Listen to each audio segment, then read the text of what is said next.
తీన్మార్మలానికి సంబంధించి press meet లో బీసీలు మీ వెంట ఉన్నారా అంటే ఉండరు అంటున్నాయి.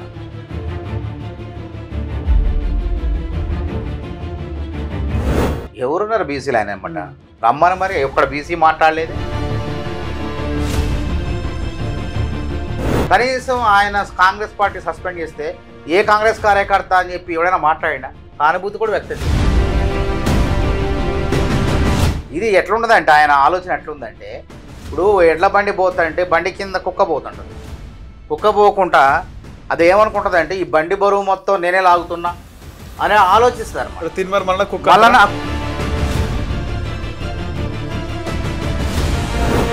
సీఎం బీసీ రాజ్యాధికారం అనే నినాదం బయటికి ఎందుకు వచ్చింది? అట్లా ఆయనకు సోకు ఎక్కువ, ముఖ్యమంత్రి కావాలనుకుంటారు. తీన్మార్మల వీలైతే ప్రధాని కూడా అయితే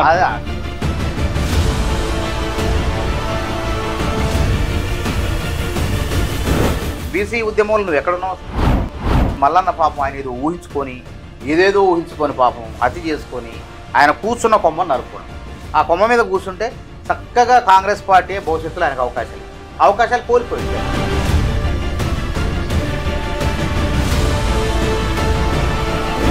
ముఖ్యమంత్రి అవుతా అంటే పొరపాటు. ముఖ్యమంత్రి కావాలంటే పాన్ డబ్బా పెట్టినంత తేలిక కాదు ముఖ్యమంత్రి. మీనాక్షి నటరాజన్ రాగానే ఫస్ట్ స్టెప్ మిమ్మల్ని అవుట్ చేసింది అని అడిగితే మీనాక్షి నటరాజన్ నాకు తెలుసు, మంచి మిత్రురాలు నాకు అంటున్నాను. మల్లన్న గురించి పూర్తి తెలియదట్టుంది. తెలిస్తే అలా చాటు కూడా కాదు, కనీసం మెసేజ్ కూడా పెట్టదు. నటరాజన్ గారు, మీనాక్షి నటరాజన్ గారు నాకు మంచి మిత్రురాలు. ఆమె గురించి నాకు తెలుసు, నా గురించి ఆమెకు తెలుసు. సో మేము ఇప్పటికి కూడా చాటింగ్లో మాట్లాడుకుంటూనే ఉంటాం. నమస్తే, వెల్కమ్ టు సెన్సిటివి. నా పేరు నరేష్. ఈరోజు సెన్సిటివి స్టూడియోలో మానవత రాయ్ గారు ఉన్నారు, మాట్లాడదాం. సార్ నమస్తే.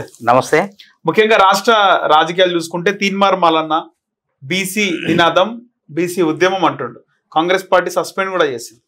కాంగ్రెస్ పార్టీకి మైనసా ప్లస్సా తీన్మార్మలన్నని సస్పెండ్ చేయడం? ఏం చెప్తారు? ఒక కాంగ్రెస్ నాయకుడిగా కాకుండా ఒక సీనియర్ రాజకీయ నాయకుడిగా ఏం చెప్తారు? కాంగ్రెస్ పార్టీకి మైనస్ ఏముండదు.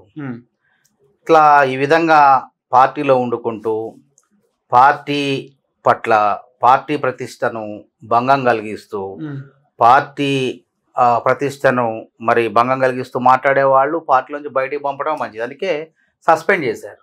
ఇక్కడ పార్టీకి వచ్చిన నష్టం. పార్టీలో ఇట్లాంటి వాళ్ళు చాలా మంది ఉంటారు, ఎంతో మంది ఉంటారు. ఇప్పుడు కాదు, 60 ఇందిరాగాంధీ అప్పుడు ఇట్లాంటి సంక్షోభం కొంతమంది చూసి పెద్ద నాయకులు తిరగబడ్డారు. ఏమైనా వాళ్ళంతా కూడా కాలగర్భంలో కలిసిపోయారు. అడ్రస్ గల్లంతా అయిపోయింది.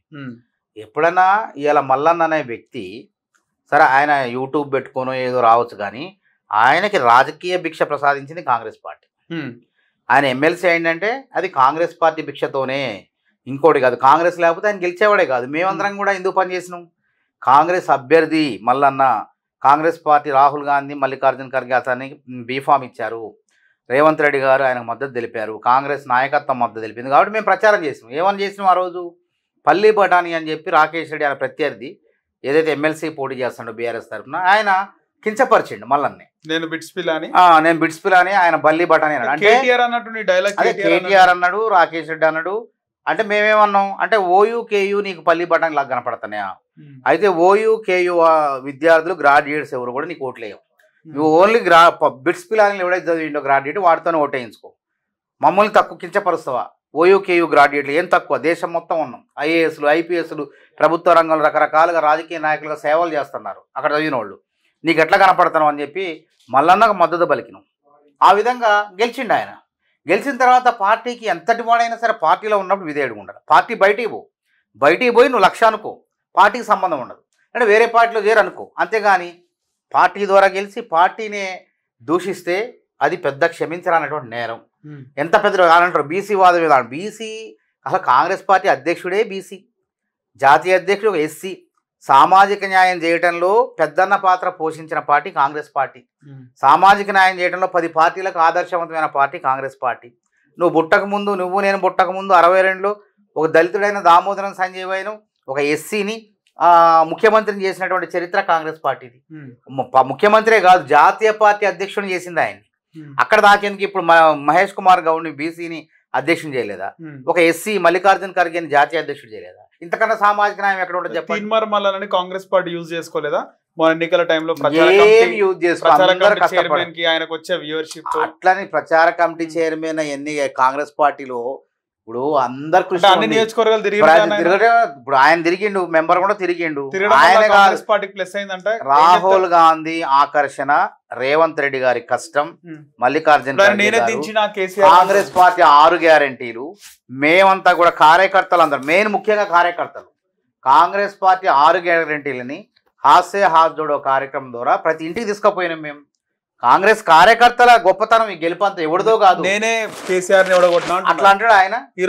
చెప్పుకుంటాడు అట్లా, ప్రజలు చెప్పాలా నువ్వు నీ వల్లే వచ్చిందని చెప్పాలా. కనీసం ఆయన కాంగ్రెస్ పార్టీ సస్పెండ్ చేస్తే ఏ కాంగ్రెస్ కార్యకర్త అని చెప్పి ఎవడైనా మాట్లాడినా సానుభూతి కూడా వ్యక్తం చేయాలి. ఇది ఎట్లుండదంటే ఆయన ఆలోచన ఎట్లుందంటే, ఇప్పుడు ఎడ్ల బండి పోతుంటే బండి కింద కుక్క పోతుంటది. కుక్క పోకుండా అది ఏమనుకుంటుంది అంటే ఈ బండి బరువు మొత్తం నేనే లాగుతున్నా అని ఆలోచిస్తారు అనమాట. మల్లన్న కుక్కర్ అన్న తీర్మానం మల్లన్న కూడా అట్లా ఆలోచిస్తాడు. అది అహంకారం అంటన్నా. నా పాత్ర ఉందను, కాంగ్రెస్ పార్టీ గెలుపులో నా వంతు పాత్ర ఉందని తప్పులేదు. నీలాంటి వాళ్ళు చాలా మంది పాత్ర ఉంది, కాంగ్రెస్ కార్యకర్తల శ్రమ ఉంది. అంత రేవంత్ రెడ్డి గారిది లేదా, రాహుల్ గాంధీది లేదా, ప్రియాంక గాంధీ వచ్చి ప్రచారం చేయలేదా? ఇంతమంది పాత్ర ఉండగా ఆకర్షణ పార్టీలో ఆకర్షణ గల జాతీయ నాయకత్వం, రాష్ట్ర నాయకత్వం ఉండగా నీ ఏంది అసలు? ప్రజలు చెప్పాలి మల్లన్న పాత్ర ఉంది. ఎందుకు తీన్మార్ మల్లన్న ఉన్న పలంగా అంటే ఎగ్జాంపుల్ ఇక్కడ అనుకోవచ్చనా, మహేష్ కుమార్ గౌడ్ కాకుండా ఇతర రెడ్డికి ఎవరికైనా పీసీసీ చీఫ్ పదవి ఇస్తే రెడ్డిల రాజ్యం అనుకోవచ్చు. ఒక బీసీకి పీసీసీ చీఫ్ పదవి ఇచ్చారు.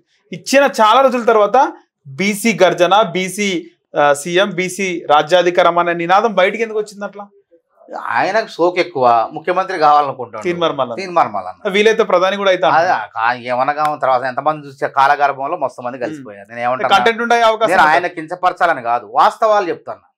గాల్లో పేకమేళ్ల కట్టదు, భ్రమల్లో బతకొద్దు మనిషి. నీకన్నా యోధాను యోధుడు దేవేంద్ర గౌడ్ నవ తెలంగాణ పార్టీ పెట్టి ఆ పార్టీని ముందుకు తీసుకుపోలేక కేంద్రం రెవెన్యూ మంత్రి చేసిండు, ఉమ్మడి రాష్ట్రంలో రెవెన్యూ మంత్రి, హోంమంత్రి చేసిండు. అంత బలమైనటువంటి చరిత్ర గల నాయకుడు ఆయన. కానీ ఆయన వల్లే పార్టీని ముందుకు తీసుకుపోవడం సాధ్యం కాక పీఆర్పీలో చేసిండు. చిరంజీవి గారు ప్రజా అభిమానులు ఎంతమంది ఉంటారు, ఆయన నటుడు, గొప్ప నటుడు. ఆయన ప్రజారాజ్యం పార్టీ పెట్టి ఆ పార్టీని ముందు తీసుకుపోలేక కాంగ్రెస్లో విలీనం చేసిండు. అక్కడ దాకెందుకు? కాసాని జ్ఞానేశ్వర్ ముదిరాజులు ఈ రాష్ట్రంలో అత్యధిక సంఖ్యలో జనాభా ఉంటుంది. మరి ఆయన ఎప్పుడో తెలంగాణ ఉద్యమ సమయంలోనే ముదిరాజుల పార్టీ, బీసీ పార్టీ పెట్టిండు, బీసీ మీటింగ్లు పెట్టిండు. నీకన్నా పెద్ద ఎత్తున బహిరంగ సభలు చేసిండు. మన పార్టీ ఏదో పార్టీ పెట్టిండు ఆయన. ఈయన ఉందా పార్టీ ఉనికి ఉంది ఏమన్నా? ఆయనే మూసుకొని ఆ పార్టీ శిబిరాన్ని మూసేసి బీఆర్ఎస్ లో చేరిండు, తర్వాత టీడీపీలో మళ్ళీ చేరిండు. మళ్ళీ ఇప్పుడు అందులోంచి బయటకు వచ్చినట్టు. కాబట్టి ఆయనే కాకుండా ఇంకా చాలా మంది చెప్పుకుంటూ పోతే చాలా ఉదాహరణలు ఉన్నాయి. ఆర్ కృష్ణయ్య గారు ఒక ఋషి, బీసీలు. ఆయన నేను చిన్న యూనివర్సిటీకి వచ్చినప్పటి నుంచి బీసీ వాదాన్ని లేవనెత్తుకుంటూ నా బీసీలకు ఇది కావాలి, నా బీసీలకు అది కావాలన్నాడు తప్ప వాడి దొంగ అవతల లంగా అని తిట్టలే, అట్లా మాట్లాడలేదు. ఇప్పుడు నిన్నడు కూడా ఇతర కులస్తులను దూషించలేదు, అట్లా దూషించలేదు. కాబట్టి నేను ఏమంటున్నానంటే ఇవన్నీ ఏదో సొల్లు కబుర్లు, ఇవన్నీ పార్టీ పెట్టండి సార్. ఆయన పార్టీ పెట్టిండు, ఆయన టీజేఎస్ నేత. ఏమైంది? నిజం సాధ్యం. ఆ పార్టీలో మల్లన్న కూడా ఉండు అయినా. ఇవన్నీ కాదు, మల్లన్న శక్తి సరిపోదు. పార్టీ పెట్టే అంత శక్తి లేదు, పార్టీ పెట్టడానికి అంత స్తోమత లేదు, పార్టీ పెట్టే అంత కష్టం కూడా లేదు ఆయన దగ్గర. ఆయన కాంగ్రెస్ పార్టీ భిక్షతో ఎమ్మెల్సీ అయ్యిండు అంతే తప్ప ఆయన గొప్పతనం ఏముంది? ఏం కష్టం, ఏం ప్రజా పోరాటాలు చేసిండు? ఎక్కడ చేసిండు? టీవీలో కూర్చొని మైక్ ఉంది కదా మాట్లాడితే లీడర్ అవుతారా? అట్లాంటి మొన్న హర్యానాలో ఒక ఆయనకి యూట్యూబ్లో కానీ లేకపోతే మన సోషల్ మీడియాలో విపరీతమైన లక్షలాది ఫాలో ఉన్నారు. ఆయన పేరు యాక్టర్ కూడా. ఆయన 250 ఓట్లు వచ్చినాయి ఎమ్మెల్యే పోటీ చేస్తే. ఎక్కడ 1.5 లక్షల ఓట్లు ఎక్కడ 250 ఓట్లు రావటమైంది? అట్లా ఊహించుకోవద్దు. సోషల్ మీడియాలో నేను చూడంగానే, సోషల్ మీడియాలో నేను చూస్తున్నానంటే నీకు డబ్బులు వస్తున్నాయి యూట్యూబ్లో నువ్వు మాట్లాడితే. కానీ అదే నా బలం, అదే నేను ఇష్టం, నేను చేసిందే వేదం, నేను ఇష్టం వచ్చినట్టు చేస్తా అంటే కాదు. నీకు చేతగా నువ్వు 2014లో కాంగ్రెస్ ఎమ్మెల్సీ తరఫున పోటీ చేస్తే ఓడిపోయాను. అప్పుడు ఇక కాంగ్రెస్ పార్టీ అప్పుడే మొదటిసారి గ్రాడ్యుయేట్స్ తరఫున పోటీ చేయటం, అప్పుడు ప్రయత్నం అక్కడ నుంచి స్టార్ట్. అంతకుముందు పోటీ చేసేది లేదు కాంగ్రెస్ పార్టీ ఎప్పుడు కూడా. ఇట్లాంటి పట్టభద్రులు కానీ లేకపోతే టీచరు ఎన్నికల్లో కానీ ఎప్పుడు కూడా మండల ఎన్నికల్లో పోటీ చేయలేదు. ఎందుకు? అప్పుడు చేసేది కాదు. అప్పుడు ఎప్పుడు కూడా అధికారంలో ఉంది కదా, అధికార పార్టీ దాని ప్రతిపక్షాలకు వదిలిపెట్టి. ప్రతిపక్ష పార్టీలు, కమ్యూనిస్ట్ పార్టీలు, కమ్యూనిస్ట్ పార్టీలు వాటిని ఎక్కువ గెలుచుకున్నాయి. కాంగ్రెస్ పార్టీ అందులో పోటీ కూడా పెట్టేది కాదు. తర్వాత 2014లో 3సారి పోటీ పెట్టిన మల్లన్న ద్వారా 14,000 ఓట్లు వచ్చినాయి. బలం సరిపోవాలి. రెండోసారి కాంగ్రెస్ పార్టీ రాముల నాయకుని పెట్టింది, 35,000 40,000 ఓట్లు వచ్చినాయి. మల్లన్నకి 2వ స్థానంలో వచ్చిండు. అంతకుముందు గతంలో చేసిండు, వర్క్ చేసిండు ఆయన. కాకపోతే మళ్ళా మూడోసారి కాంగ్రెస్ టికెట్ ఇచ్చింది. కాంగ్రెస్ బీఫామ్ మీద గెలిచిండు మేమందరం పని చేసినాం. కాబట్టి మల్లన్న గారు ఆకాశంలో విహరిస్తున్నారు. మరి భూమి ఒక హెలికాప్టర్లో ప్రయాణించడంలోనే మొత్తం ఆకాశంలో ఉండడం అనుకుంటే పొరపాటు. భూమి మీదకి రండి, అది కూడా అంటున్నాను. వాస్తవాలు. హెలికాప్టర్ లో ప్రయాణించడం కూడా నాకు ఇష్టం లేకుండా భయం వేసింది. ఏమైనా కుట్రుంటదేమో హెలికాప్టర్ లో పోవడం. హెలికాప్టర్ లో ప్రయాణించే టైంలో ప్రయాణించాలి. ఇప్పుడు కృత్రిమంగా ఏది చేయొద్దు. నువ్వు వరంగల్లో బహిరంగ సభ పెట్టినావు, నువ్వు బోడుప్పల్లో ఉంటావు. నీ ఫార్చునర్ కార్లో గంటన్నరలో పోవచ్చు వరంగల్, అంటే 2 గంటల్లో పోవచ్చు. 2 గంటల్లో మీటింగ్ అందుకు ఎలక్షన్స్ పోయిండనా మల్లన్న ఏదో బీసీ మీటింగ్ పెట్టిండు, బీసీ గర్జన రీసెంట్ గా పెట్టి దాన్ని హైదరాబాద్ నుంచి హెలికాప్టర్ లో పోవాల్సిన అవసరం లేదు. అక్కడ ఎప్పుడు హెలికాప్టర్ అవసరం? నువ్వు 4-5 బహిరంగ సభలు ఉండి రోడ్డు మార్గం మీద ప్రయాణిస్తే ఆ బహిరంగ సభలు అందుకోలేవు. కాబట్టి ఈ బహిరంగ సభకు ఆ బహిరంగ సభకు 200-300 కిలోమీటర్ దూరం ఉంటే గంట వ్యవధిలో చేరుకోవాలంటే హెలికాప్టర్లో ప్రయాణించాలి. అవసరం కొద్దీ హెలికాప్టర్ వాడాలి. కానీ వాడేవడో వాడిండు, ఎన్నికల సమయంలో వాడతారు. ఏ లీడర్ అయినా మీరు చూడండి, ఎన్నికల సమయంలో వాడాలి, ఉత్తగా వాడారు చూడన్నా. చిన్న మీటింగ్లు వాడారా చెప్పండి? ఆర్ కృష్ణయ్య గారు బీసీ మీటింగ్లు ఎన్నో పెట్టిండు, హెలికాప్టర్ వాడిండు ఎప్పుడన్నా? ఇట్లాంటి అతి చేయటం వల్ల కూడా ప్రజల్లో చులకన అయిపోయాడు. మళ్ళా అవసరం ఉంటే వాడు కాదంటలే, తప్పులేదు. బీసీ కాదు, ఓసీ కాదు, ఎస్సీ కాదు, ఎవడైనా అవసరం అవుతే మీటింగ్లు ఉంటే ప్రజల కోసం రోడ్డు మార్గాన ప్రయాణించే వీళ్ళు లేకపోతే వెళ్ళు ప్రయాణించు. అంతేగాని ఇంత దానికి ఒక్క మీటింగ్కి నువ్వు అక్కడి నుంచి దిగి ఆకాశం నుంచి ఊడిపడతా అందరు నన్ను చూడాలా, మల్లన్న హెలికాప్టర్లు దిగిండు, కేసీఆర్ దిగిండు అంటే కేసీఆర్ త్యాగం ముందు నీ త్యాగం ఎంత అంటారు? కేసీఆర్ ఆయన కులం చూసి ఓట్లేశారా? ఆయన గుణం చూసి 4 కోట్ల మంది కోసం తెలంగాణ నినాదాన్ని పట్టుకొని కష్టం వచ్చినా నష్టం వచ్చినా తెలంగాణ ఉద్యమాన్ని పట్టుకునే పడిండు, ప్రాణత్యాగం పోయిండు, అన్ని రకాల ప్రయత్నాలు చేస్తారు. ఎవడు రకరకాల విమర్శించాలని ఆ నినాదాన్ని పట్టుకున్నావు కాబట్టి ప్రజలు అధికారం ఇచ్చారు. అసలు నువ్వేం పట్టుకున్నావు అని అసలు బీసీ ఉద్యమంలో నువ్వు ఎక్కడున్నావు? అసలు బీసీ ఉద్యమంలో నారాగోని ఉన్నాడు, తర్వాత ఆర్ కృష్ణయ్య ఉన్నాడు, కాసాని జ్ఞానేశ్వర్ ఉన్నాడు, తర్వాత వాళ్ళే చేతులు ఎత్తేసారు. ఆర్ కృష్ణ తర్వాత జాదుల శ్రీనివాస్ గౌడ్ ఉన్నారు. వీళ్ళంతా పాపం వాళ్ళ జీవితాలు త్యాగం చేసి బీసీల కోసం, బీసీల హక్కుల కోసం కొట్లాడుతుంటే నువ్వు వీళ్ళు అకస్మాత్తుగా ఒకేసారి వచ్చి నేను బీసీ నాయకుడు అంటే బీసీలు నిన్ను అసలు ఓన్ చేసుకోవాలి కదా, బీసీలు నీ పట్ల ఆలోచించాలి కదా. అసలు బీసీలు గుక్క తిప్పుకోలోపే నువ్వు ఎగిరిపోతాడు. ఇట్లాంటి మిడిసిపాడుతనం పనికి రాదు. నేనేమంటాను, కష్టపడు. ఇప్పటికైనా నువ్వు పార్టీ పెట్టుకుంటూ ఏం పెట్టుకో, కానీ 10 ఏళ్ళు కష్టం చూస్తారు నిన్ను. నిలకడగా నిలబడ్డవా లేదా? బీసీ ముఖ్యమంత్రి కావాలా? ఎట్టయితారా బీసీ ముఖ్యమంత్రి? ఉత్తగా అవుతారా? ఇలా ఉత్తరప్రదేశ్లో మాయావతి ఒక కులపునాదుల మీద పుట్టిన పార్టీకే దిక్కులేదు. మాయావతి పార్టీ అడ్రస్ లేదు. అదే ముఖంతో బీఎస్పీ కూడా అత్యధికంగా ఉన్నారు. యూపీలో ఉన్నారు. ఏమైంది? అడ్రస్ ఉందా? ఇలా ఆర్ఎస్ ప్రవీణ్ కుమార్ అనే వ్యక్తి అదే పార్టీ ముసుగేసుకొచ్చాడు, కూర్చున్నాడు. ఏమైంది? ఆయనే ఓడిపోయిండు.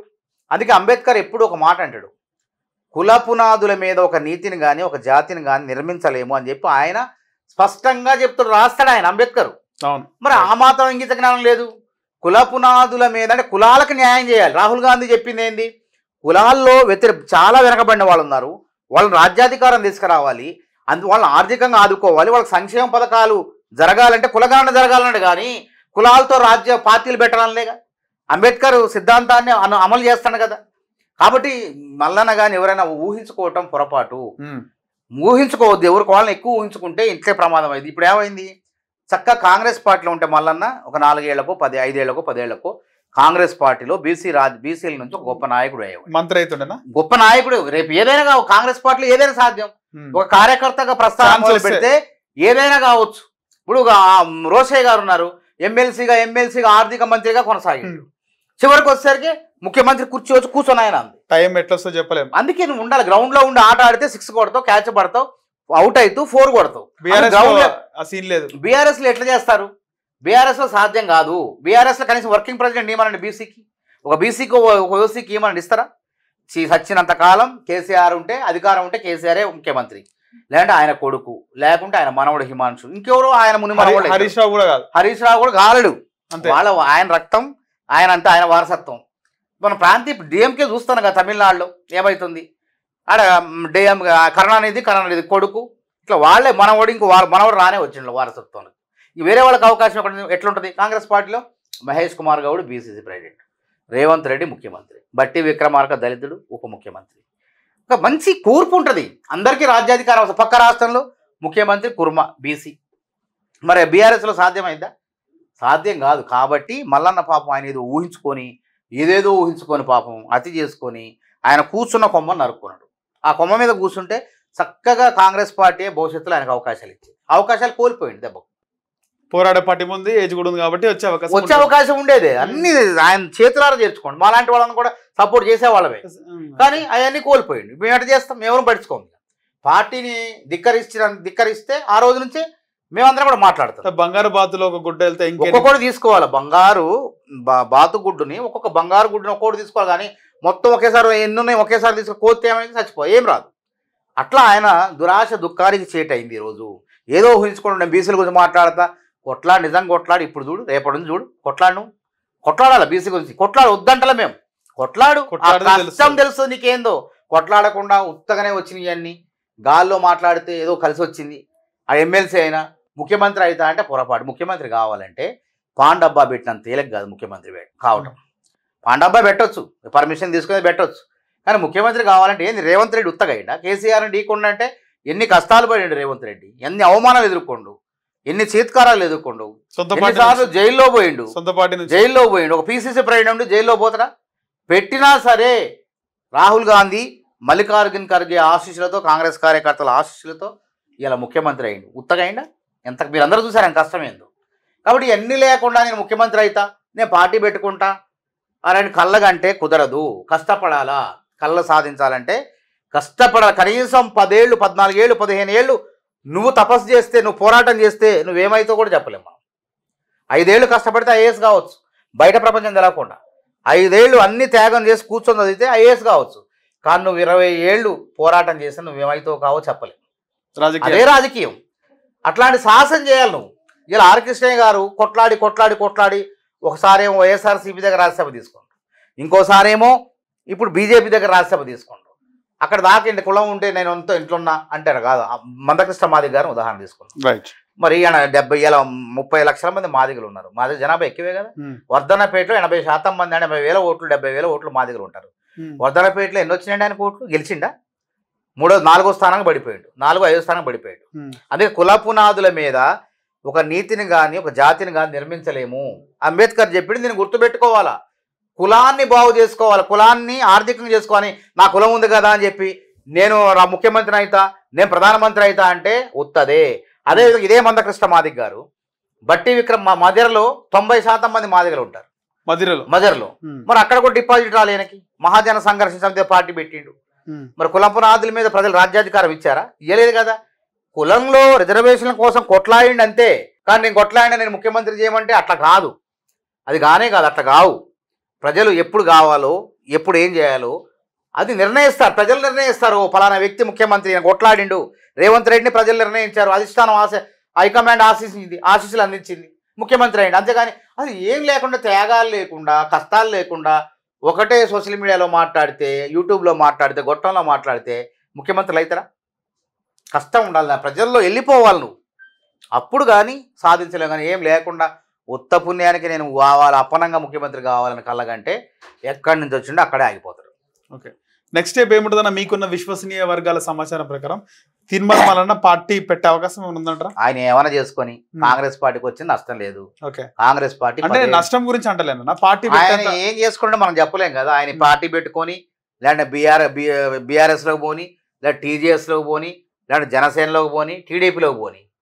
చెప్పిన కదా టీడీపీ నుంచి ఫోన్లు వచ్చినాయి నాకు, అన్ని అబద్ధాలు చెప్తారు. అట్లా వచ్చి చంద్రబాబు నాయుడు ఫోన్ చేయించినాడు, ఇవన్నీ ఉత్తముచ్చట్లే అన్ని.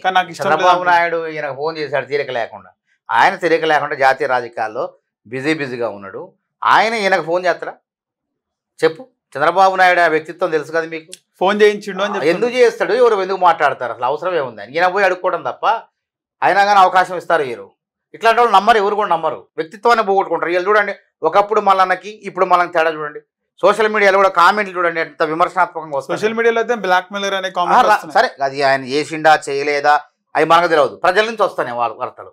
కాబట్టి మల్లన్న మీద అంటే గ్రౌండ్ లెవెల్లో రాను విశ్వాసం కోల్పోయిండు, ప్రజల్లో విశ్వాసం కోల్పోయిండు. ఈ విధంగా నిలకడలేనటువంటి చర్యల మూలంగా మల్లన్నకు అవకాశం వచ్చిందండి. దాన్ని నిలుపుకోవాలి. ఆ నిలుపుకొని కాంగ్రెస్ పార్టీ మేము ఇన్ని 23 ఏళ్ళు కాంగ్రెస్ పార్టీలో కష్టపడితే మాకు నోటి దగ్గరకు వచ్చి అవకాశాలు పోయినాయి. ఆయనకి అవకాశం వచ్చి కుర్చీ ఇచ్చి కూర్చున్న తర్వాత దాన్ని నిలుపుకోకపోతే ఎట్లా? అంటే ఒక గేమ్ ఒక స్ట్రాటజీ ప్లే చేసిందా సార్ అన్న? స్ట్రాటజీ లేదు. అంటే బీసీ నినాదం తీసుకొని రేపు మంత్రివర్గం మంత్రి కోసం చేసిన కూడా ఇప్పుడు కాంగ్రెస్ బీసీ ఈయన ఏం చేస్తారు అసలు?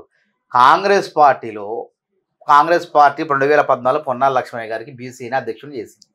ఆ తర్వాత అధికారంలోకి వచ్చినట్లయితే ఆ బీసీనే ముఖ్యమంత్రి అధిష్టానం నిర్ణయిస్తుంది ఎవరిని ముఖ్యమంత్రి చేయాలని. ఇప్పుడు చాలా మంది పోటీ పడ్డారు. రైట్, మంత్రి గురించి అంటున్నా. ఏ మంత్రి? ఇక్కడ తీన్మార్ మల్లన్న ఒకవేళ మంత్రి పదవి కోసం ఇలాంటి స్ట్రాటజీ అర్హత ఉండాలి. ఆయన ఇన్ని స్ట్రాటజీలు ప్లే చేసినా నీకు అర్హత ఉందా లేదని హైకమాండ్ తూకం వేస్తుంది. మనిషి దేనికి సరిపోతారో దానికి వేస్తుంది. అంతేగాని ఎక్కువ గొంతెమ్మ కోరికలు కోరితే తెలియదా వాళ్ళకి? నువ్వు ఎంత పార్టీ, ఏ పార్టీ గనా పార్టీవో, నువ్వు మంత్రి స్థాయివా కాదా, లేదా బంటువా లేక బంట్రోతువా, నువ్వు చెప్పరాసివా, ఏ ఉద్యోగం వేయాలో ఆ ఉద్యోగం ఇస్తుంది. అంతేగాని మంత్రి పదవిని ఎట్లా ఇస్తుంది ఆలోచన చేయండి. ఎంత బ్లాక్మెయిల్ చేసినా పార్టీ అట్లా మస్తు మంది జగన్మోహన్ రెడ్డి ఆగం చేసిన ఒప్పుకుందా కాబట్టి ఏమన్నా కానీ మేము చెప్పింది విను, లేకపోతే నీ ఇష్టం నువ్వు ఏమైనా చేసుకో అంతే. అంతేగాని కాంగ్రెస్ పార్టీ ఎట్టి పరిస్థితిలో ఇట్లాంటి వాళ్ళ విషయంలో రాజీ పడదు. పార్టీకి నష్టం వచ్చినా పర్వాలేదు, కాంగ్రెస్ పార్టీ సిద్ధాంతాల పట్ల వెనక్కి పోదు. తీన్మార్ మల్లన్నకు సంబంధించి ప్రెస్ మీట్ లో బీసీలు మీ వెంటున్నారా అంటే ఉన్నారు అంటున్నాయన. ఎవరున్నారు బీసీలు ఆయన అనమాట? రమ్మని మరి ఒక్కడ బీసీ మాట్లాడలేదే చెప్పమని. కాంగ్రెస్ పార్టీలో ఉన్న బీసీ మల్లన్నకు, కాంగ్రెస్ పార్టీలో ఉన్న మల్లన్నకు కాంగ్రెస్ పార్టీ బహిష్కరించిన తర్వాత తేడా తెలుస్తుంది, ఆయనకే తెలుస్తుంది తేడా. చెప్పిన కదా ఎవరుందంటారా ఫేస్ ఇక్కడ తీన్మార్ మల్లన్న కాకుండా ఈ బీసీ నినాదం బీసీ రాజ్యం అట్లా నేను చెప్పిన బీసీ అనేది అట్లా కాదది. మనిషి కొట్లాడాలి ఫస్ట్. కేసీఆర్ తెలంగాణ కోసం కొట్లాడితే ఆయన కులం చూసి కాదు, కొట్లాడినటువంటి నైజాన్ని చూసి ఆయనకు అవకాశం ఇచ్చారు. కేసీఆర్ 10 ఏళ్ల పాలన చూసి విసుగుబుట్టి కేసీఆర్ని ఢీకొట్టే మొనగాడెవడు అంటే రేవంత్ రెడ్డి గారు వచ్చిండు. ఆ రేవంత్ రెడ్డి కొట్లాడే తీరుని చూసి ప్రజలు ఆకర్షితులయ్యారు. తర్వాత అధిష్టానం కూడా ఆయనకి ఆశీస్సులు అందించింది. కష్టపడిండు, ముఖ్యమంత్రికి అవకాశం ఇచ్చింది. అట్లా ఉండాలి కానీ కష్టపడకుండా ఏది రాదు. నేను అదే అంటున్నా మల్లన్నకు కూడా. కష్టం నీదంతా, నీ స్థాయి ఎంత, నీ శక్తి అంతా, నువ్వు ప్రజల్లో ఏంది అసలు. ఏదో పట్టభద్రులు ఓట్లేశారు, అది పట్టభద్రుని మాటలు ఎట్లా ఆకర్షితులై ఓట్లేశారు. నువ్వు నిలుపుకుంది ఏంది? పట్టభద్రుల గురించి ఆడ మాట్లాడినవా? ఏ రోజన్నా నిరుద్యోగుల గురించి మాట్లాడినవా? ఏది నీ సొంత ఎజెండా పోతుంటివి, నీ సంబంధం లేని అంశాలు పోతుంటివి. నిజంగా అన్యాయం జరిగితే మాట్లాడు. ఇప్పుడు ఒక పార్టీలో ఉండి బీసీ కులగణన కాంగ్రెస్ పార్టీ సమగ్రంగా చేస్తే, శాస్త్రీయబద్ధంగా చేస్తే, ఏదైనా సమస్య ఉంటే పోయి 4 గోళ్ల మధ్య పార్టీ అధ్యక్షుడికో జాతీయ అధ్యక్షుడికో పోయి చెప్పు. మల్లికార్జున ఖర్గేకో మహేష్ కుమార్ గౌడ్కో లేకపోతే నీకు నచ్చిన వాళ్ళకి పోయి చెప్పుకో. అంతేగాని బహిరంగతంగా మీటింగ్ పెట్టి చింపేయటం ఏంది? ఇది తప్పు కదా. అది వేరే పార్టీలకు అవకాశం ఇచ్చినట్టే కదా. పోనీ నువ్వు ఎన్ని చేసినా సరే గ్రూప్ 1 కాలబెట్టి ఉత్తబోసి తగలబెట్టాలండు, అవమానపరిచిండు. తర్వాత ఇన్ని చేసినా సరే నువ్వు వివరణ ఇస్తావేమో అనుకున్నావు. నీకు షోకాజ్ నోటీస్ ఇచ్చినప్పుడు వివరణ ఇవ్వాల్సినటువంటి బాధ్యత నీ పైన ఉంటుంది. మా కోమటిరెడ్డి వెంకరెడ్డి గారు ఇచ్చారు వివరణ, ఆయన కూడా ఇచ్చారు. తర్వాత రాజగోపాల్ రెడ్డి గారికి ఇచ్చారు, వారు కూడా చెప్పుకునే దగ్గర చెప్పుకున్నారు. వాళ్ళు ఇవ్వలేదు, తప్పు అది.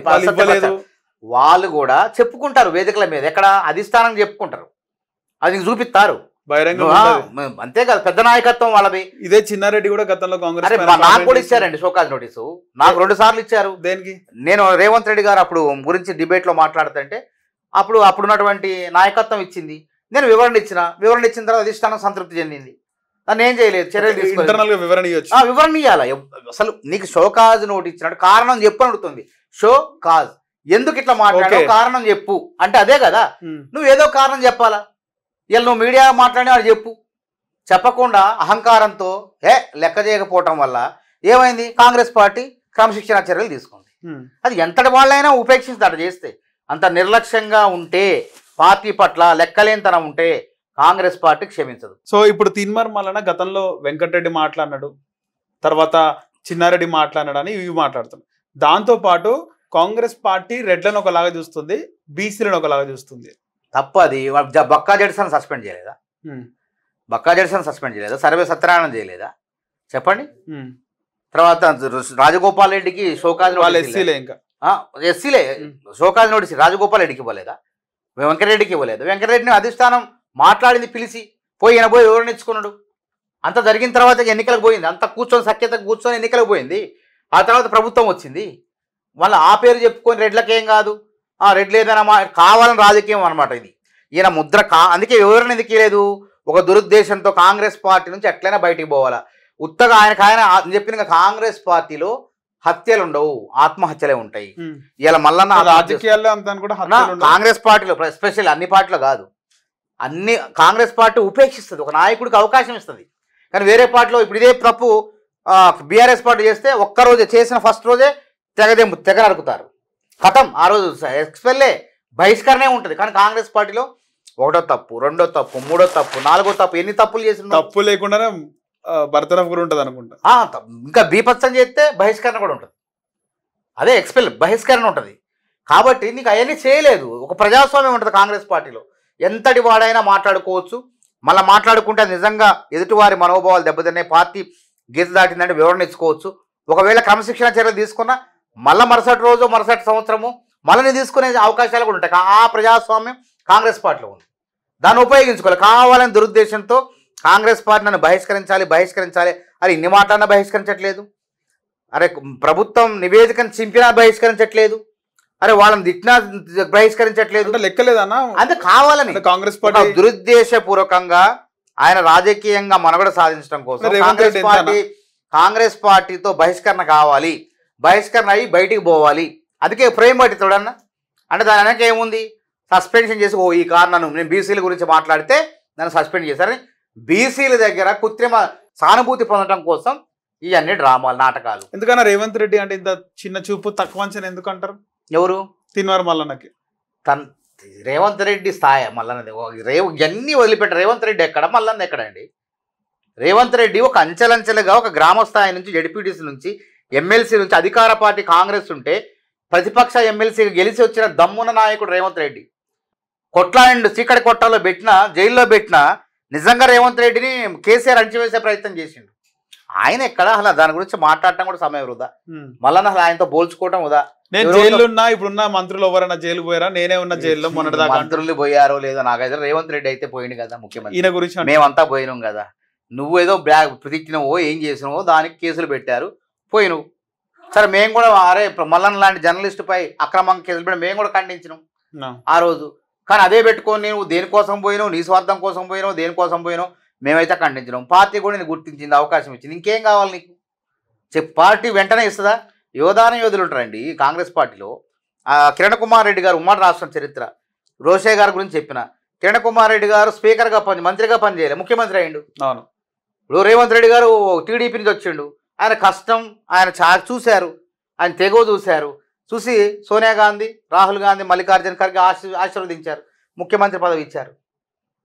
విశ్వాసం ఉన్నంత వరకు. విశ్వాసం కోల్పోతే ఎవరైనా పార్టీ గెద్దాడితే కథమే, ఎంత పెద్ద నాయకుడు అయినా సరే. ఈరోజు తీన్మార్ మల్లన్న ప్రెస్ మీట్ తర్వాత మీనాక్షి నటరాజన్ రాగానే ఫస్ట్ స్టెప్ మిమ్మల్ని అవుట్ చేసింది అని అడిగితే, మీనాక్షి నటరాజన్ నాకు తెలుసు, మంచి మిత్రురాలు నాకు అంటున్నాను. సరే, మీనాక్షి నటరాజన్ గారు ఆమె ప్రజాస్వామికవాది, గాంధేయవాది, ఇప్పటికీ సీదా జీవితం ఆమెది. మల్లన్న గురించి పూర్తి తెలియదట్టుంది. తెలిస్తే అలా ఆమె చాటు కూడా కాదు, కనీసం మెసేజ్ కూడా పెట్టదు. మరి ఆయన చెప్తాడు అబద్ధాలు నిజం అంటున్నాడు. దోస్త్ ఎట్లా అంటాడు? దోస్త్ అంటాడో ఏమంటాడో మనకు తెలియదు. ఆయన చెప్పుకుంటాడు అట్లా. మీనాక్షి నటరాజన్ గారుకి ఈయన బహిష్కరణ సస్పెండ్ గురించి ఆమెకు తెలియదు అసలు. ఆమె రాకముందు జరిగిపోయిన ప్రక్రియ ఇది. కాబట్టి ఎవరైనా సరే ఏదైనా ఒక పార్టీలో ఉన్నప్పుడు దానికి విధేయతగా ఉండాలి. నచ్చకపోతే బయటికి పోయి 100 మాటలు అనుకో, పార్టీకి ఇబ్బందే లేదు. కానీ పార్టీలో వండుకుంటా పార్టీని నేను చెప్పిన బంగారు బాతుగుడ్డు ఒక్కొక్కటి తీసుకోవాలి, కానీ ఒకేసారి కోడికి వస్తే ఎవరు కథమైతే నువ్వే కథమైతే. ఇప్పుడు బయట బహిరంగంగా మాట్లాడే అంజన్ కుమార్ యాదవ్ కానీ రీసెంట్ గా మధుయాష్కి గౌడ్ మాట్లాడారు. వీళ్ళందరికీ తీన్మార్ మల్లన్న బహిష్కరణ ఒక ఇదానా? ఇప్పుడు అంజన్ కుమార్ గారు ఆవేదన వేరు, వారు సీనియర్ కాంగ్రెస్ పార్టీలో. ఆయన భూదేవుకున్నంత ఓపిక ఉంది అంజన్ కుమార్ యాదవ్. ఆయన అవకాశాలు వచ్చిన హైదరాబాద్ అసలు తీన్మార్ మల్లన్న ఎవరండి? ఆయన చేసిన ముందు తీన్మార్ మల్లన్న ఎవరంటన్నా? మధుయాష్కి గౌడ్ కూడా అంకిత భావంతోనే ఉన్నటువంటి పెద్ద నాయకుడు ఆయన. వాళ్ళతో పోల్చుకోవద్దునా? వాళ్ళు ఎక్కడ ఈయన ఎక్కడ అంటన్నా కాంగ్రెస్ లో. రైట్ అన్న, ధన్యవాదాలు.